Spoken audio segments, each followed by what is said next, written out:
The Dog Point Podcast, Episode 15.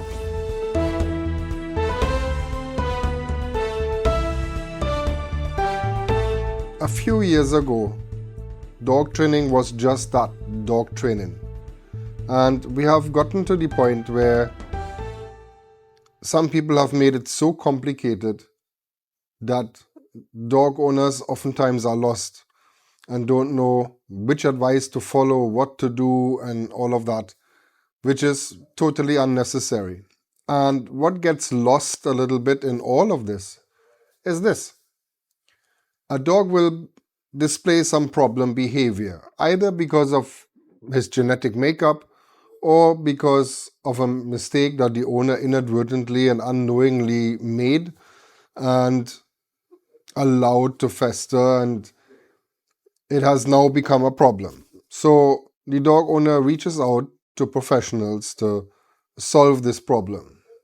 And there are now people who believe that dog owners are trainers. And that is simply not so. The average dog owner does not want to read endless, badly constructed studies. The average dog owner is not interested in what Skinner had to say. The average dog owner does not care about quadrants. The average dog owner simply wants a problem with their dog fixed. And furthermore, the average dog owner does not want to wait 2 years for it to be done. Nor do they want to spend thousands upon thousands of dollars in those 2 years to do it. How did we get there? Most of these problem behaviors are solved relatively quickly. You teach the dog what you want him to do, and then you hold him accountable for when he is not doing it. It is that simple. You reward the behaviors that you want, and you discourage the behaviors that you don't want via corrections. That could be a tug on the leash, it could be many things. And in that way, you give the dog very clear instructions, easy to understand, and most dogs that I've been working with, and there's quite a few in the last 30 plus years, don't have a problem with that. How do we end up all of a sudden with people saying you should ask the dog for consent before you can train it? Say what? You have to be, I want to say, somewhat not too right upstairs to be saying things like that. That is not normal. Dogs are not humans. While we see them as family members, and I personally do, my dog sleeps in the bedroom. I'm very close to my dogs. But that does not mean that I treat them like humans. There are rules. There are rules in living with us humans that the dogs simply have to follow. It's as simple as that. Those rules ensure that there's a harmonious life between human and dog. And I don't believe that there's anything wrong with that. However, what is wrong is prolonging a dog being stressed for weeks and months, in some cases years, simply because of a belief system. A belief system that some people came up with and then want to say there's a scientific consensus. Now, science has been challenged throughout history. There was a time where science said that there's nothing wrong with smoking. Of course, we know better now. Things are constantly changing. There are different approaches. Dogs are individuals, just like humans are individuals. So each dog reacts a little different to the same stimuli. So bearing that in mind, we cannot adopt a one-size-fits-all approach and say, this is the way to train a dog, and this is our way, and this is the only way, and everything else doesn't count. And if you do anything else, then you're either lazy, not knowledgeable, uneducated, and you're just overall a bad person. To me, that is just, pardon my language, but that's bullshit. That is just stupid. So you believe with your 3.5 years experience in training dogs that you all of a sudden are the only person that knows how to train a dog? Yet, some of them have a dog for 4 or more years that is still dog reactive, that still can't go in the presence of other dogs without panicking and producing cortisol. But those are the same people that nearly get a heart attack if somebody tugs on a leash to give a dog a correction and say, hey, stop doing this. That is insane. That is absolutely insane. I don't know how we got there. I don't know how, how we arrived at behaving like this. Every creature on this planet moves away from discomfort and moves towards comfort. That is how animals have been learning. They know that there's a consequence to certain things. There's a consequence to not doing something. There's a consequence to doing something. Every action has a reaction. And how do dogs or animals in general find out? They make the mistake, feel the consequence of that mistake, and then don't do it again because it hasn't paid off in the past. Experience has taught them that. So people now believe that they know better than nature and have something completely stress-free and force-free and want to sell you all this nice equipment that to me is more aversive than what they're trying to get banned. When you see dogs with a permanent ring over the bridge of their nose from a Halti, dogs that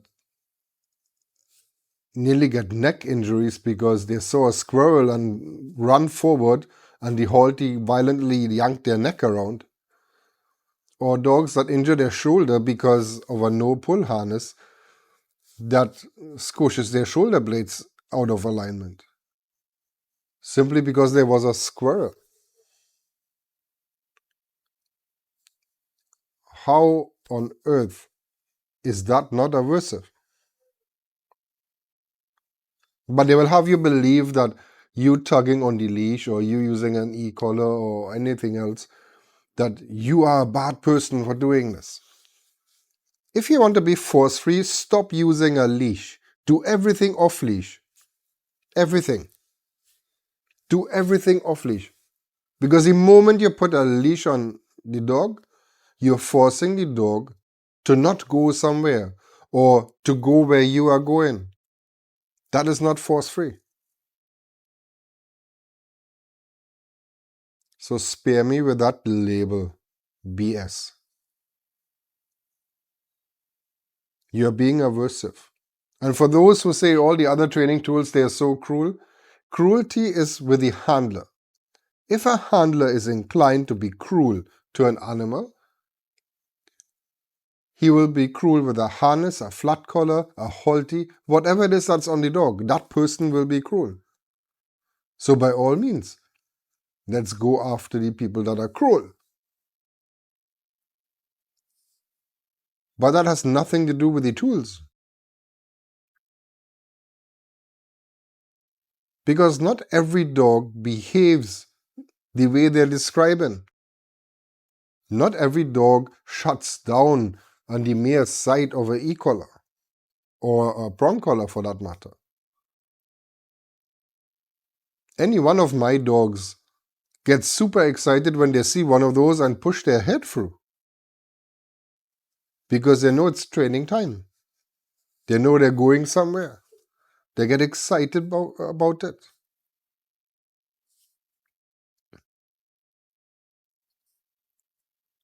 None of them shuts down or gets nervous or drops their head. No, it's quite the opposite. Their drive goes up significantly at that because they're happy to work.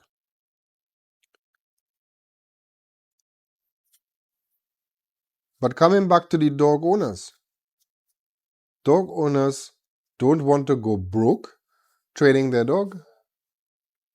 They want a problem solved in a reasonable amount of time. And dog owners must be taught how to continue handling their dog to maintain the change. Because that's something that a lot of people forget. You can train a dog and the dog behaves really good and super with you, the trainer, because you know what to do. You know the body language that you have to display, the tone in your voice, the markers, when to feed. You know all those things because you do it for a living.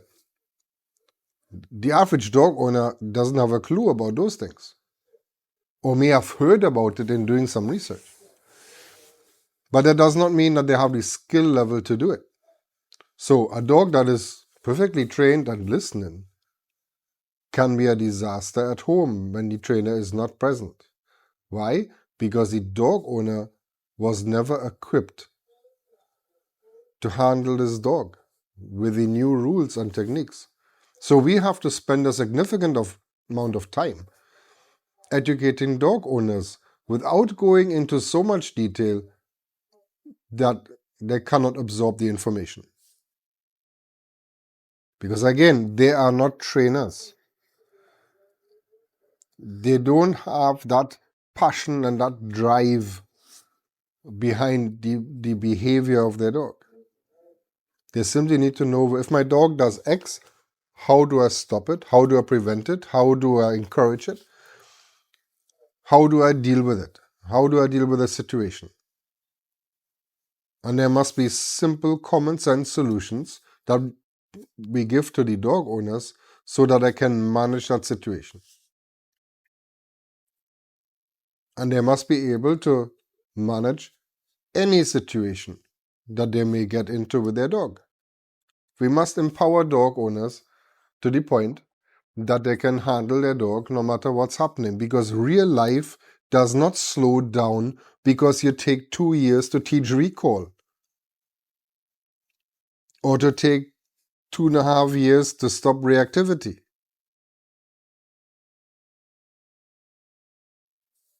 Or because you decide you cannot help the dog any further, so let's send the dog to the vet to get medicated. To me, that is lazy. That is unkind.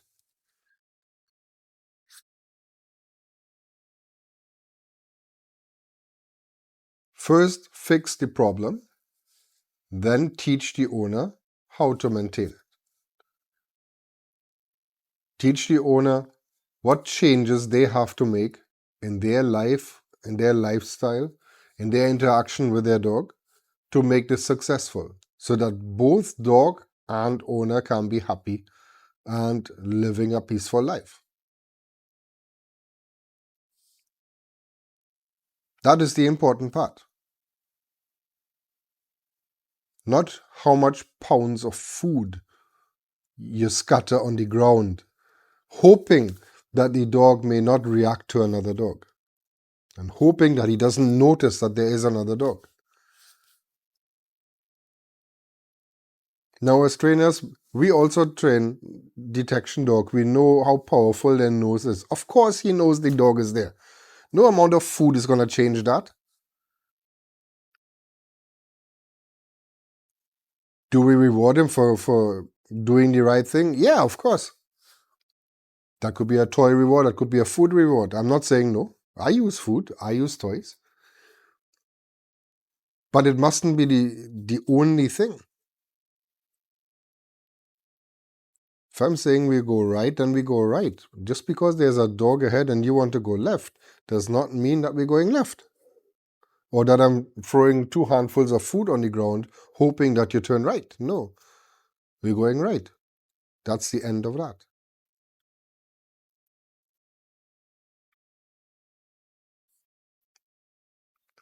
So we have to bring dog training back to a level of common sense. And we have to bring it back to what works. And I want to say at this juncture too that not everybody in that camp, in that force-free camp, is bad. There are some very good trainers out there that decades ago took a decision not to work with corrections. And I can respect that because the good ones also know what limitations they have. That there are dogs genetically that they don't have the solution for. The good ones will admit that. The ones that only about marketing, ratings, views, and advertising money are the ones that deny it. And therein lies a huge difference.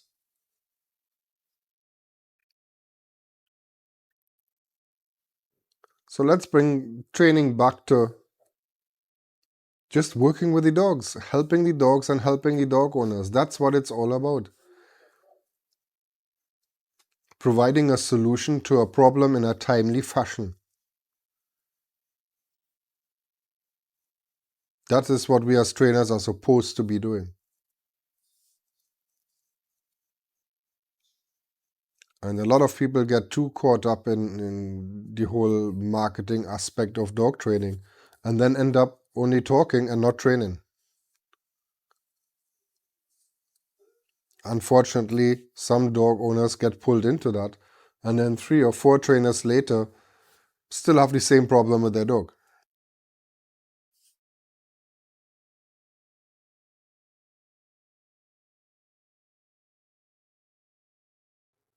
So let's just go out there and train dogs and help dog owners and help the dogs. Help dogs in shelters to get adopted. Just because they were rescued does not mean they don't have issues. Does not mean that they don't have behavioral problems. Some of them are in the shelter because of behavioral problems. And not every behavioral problem you can feed them out of. Sometimes you simply have to tell them, no, you don't get to do this.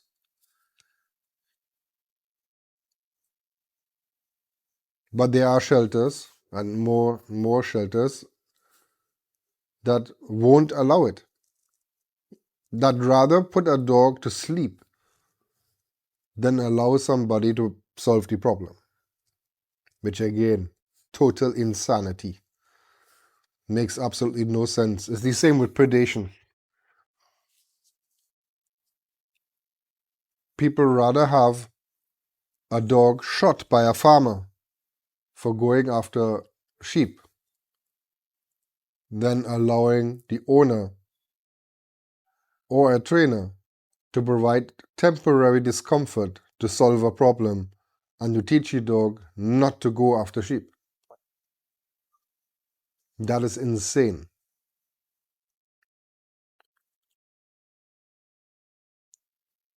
That is where common sense has left the building.